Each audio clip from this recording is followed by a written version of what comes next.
මෙතුකි කියන්නේ ගමේ හැදුණු වැඩුණු අහිංසක කෙල්ලෙක්. මෙතුකි ජීවත් වෙන්න යාගේ අහිංසක අම්මත් එක්ක. මෙතුකි නගරයේ උපකාරක පන්තියකට යන්න තමයි මේ ලෑස්ති වෙන්නේ.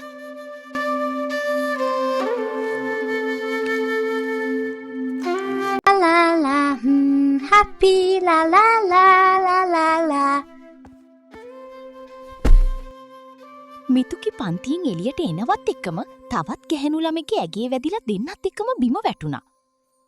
දෙන්නට හරි පුදුමයි. මේ දෙන්නම එක වගේමයි. දෙවියනේ, ඊ මම වගේමයි. ඔයා කොහොමද මම වගේ උනේ? මට හිතා ගන්නත් බෑ. මම මේ කන්නඩියක් ඉස්සරහට තින්නේ. ඔයා කවුද? මම මෙතුකි. ඔයා කවුද? මම නෙතුකි. මම මෙතුකි. ඔයත් මම වගේමනේ. ඒ කියන්නේ අපි දෙන්න නියුන්නද?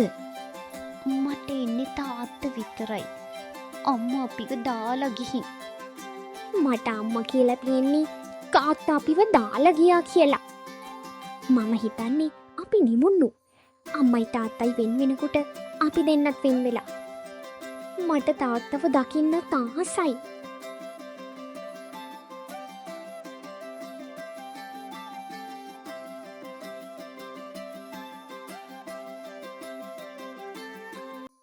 මේ දෙන්න දවස් 3ක් විතර යනකල් පන්තියේදී මේ දෙන්නගේ පවුලේ තොරතුරු කතා කළා. ඔවුන් නිවුන් දරුවන් බවතු, මෙතුකි ඉන්නේ තාත්තා ළඟ බවතු, මෙතුකි ඉන්නේ අම්මා ළඟ බවතු ඔවුන් වටහා ගත්තා. මේ දෙන්නටම තේරුණා මෙතන යාලට විසඳගන්න ලොකු රහසක් තියෙයි කියලා. අපි දෙන්න ගෙවල් මාරු කරගමු ටික දවසකට. මම කැමති. ඒත් මට ටිකක් බයයි. අපි මේ ප්‍රශ්නෙට උත්තරයක් හොයාගමු මෙතුකි. මම ඔයාට මම ගෙදර ඉන්න විදිය ගැන කියලා දෙන්නම්. මේ දෙන්න ගෙවල් වලට මාරු වෙලා යන්න තීරණය කළා. මේ දෙන්න පන්තියේ විවේක කාලයේදී ඇඳුම් මාරු කරගත්තා. මෙතුකි විදියට පන්තිය අවසන් වුණාම ඩ්‍රයිවර් එක්ක කාර් එකේ නැගලා ගෙදර ගියා.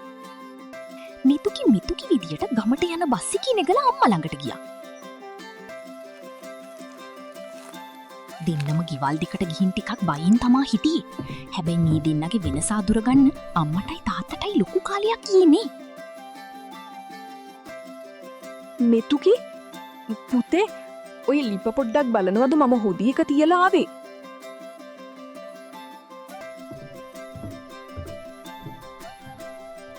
නෙතුකි පන්ති ගිහින් ආව නේද? අද ආච්චි අම්මා උයලා නෑනේ පුතේ. ඉක්මනට ගිහින් කඩෙන් කෑම අරන් එන්න. ඉපා තාත්තේ, මම කෑම ඇදුවා. අපි ඊවන් කමු. මොනවා? ඒක නම් වෙන්න බැරි දෙයක්. නෙතුකි, ඔයාට ලූණු ගෙඩියක්වත් හරියට සුද්ධ කරගන්න බෑනි ළමයෝ.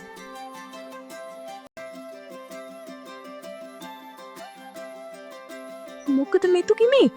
කවදාවත් ලිප ළඟ ඉඳලා නැහැ වගේනේ ඔයා හැසිරෙන්නේ. නිතුකිට කවදාවත් ලිපක් ළඟ දුම් වෙදි වෙදි ඉඳලා පුරුදු නැති නිසා නිතුකිට හරිම අමාරුයි. කවදාවත් නැතුව ලිප ළඟ කඳුළු පුරෝගෙන ඉන්න මිතුකිව දැකලා නදීරාට සැක හිතුණා. ඒ වගේම කවදාවත් කෑම එක බෙදා ගන්නවත් දන්නේ නැති නිතුකි කෑම උයලා තියෙනවා දැක්කම කමලු පුදුම වුණා. මට ඇත්ත කියන්න, ඔයා මගේ මෙතුකි නෙවෙයිද? අනි සමෝ වෙන්න අම්මේ. මම මෙතුකි නෙවි, මම නිතුකි. මට ඇත්ත කියන්න, මේ මගේ නෙතුකි නෙවේ නේද? ඕ තාත්තේ, මම මෙතුකි.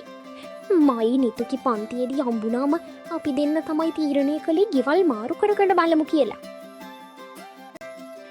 මිතුකි විදියට ගෙදර හිටිය නිතුකි වාරගෙන නදීරා ගියේ කමල්ගේ ගෙදරට.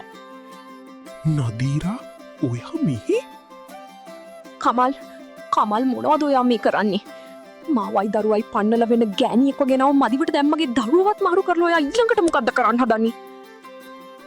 මොකක්ද ඔයා මේ කියන්නේ? මම ඔයාව පන්නගෙන වෙන කෙනෙක්ව ගෙනාවා. ඔයාට පිස්සුද? ඔයානේ මාව දාලා ගියේ.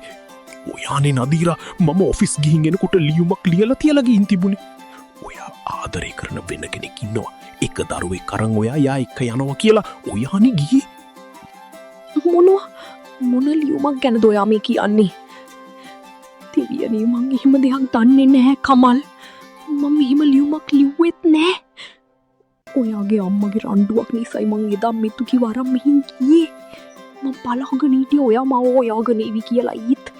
ඔයානේ මට ලියුමක් එවලා තිබුණේ ඔයාට වෙන කෙනෙක් ඉන්නවා කියලා. අම්මි තාත්තේ මේ හැමදේම කරලා තියන්නේ ආච්චි අම්මා. එයාගේ කාමරේ තිබිලා මට මේ පෙට්ටිය හම්බුණා. මේකේ තියෙන්නේ අම්මා තාත්තට එව්ව ලියුම් වගේම තාත්තා අම්මට ගෙදර ඉන්න කියලා ලියපු ලියුම්. ආච්චම්ම මේ ලියුම් හංගල බොරු ලියුම් ඔයාලට දීලා. එයව චීම කළේ. ඒ අවුරුදු ගානක් අපිව මෙහෙම වින් කරලා තිබ්බේ. මොනවාම්මේ ඔයාද මෙහෙම කළි? මට ලැජ්ජයි අම්මේ. ඔයා මගේ අම්මා කියන්නත්. අපි මේ ලස්සන පවුල අවුරුදු කීයක් නම් ඔයා වෙන් කරලා තිබ්බද?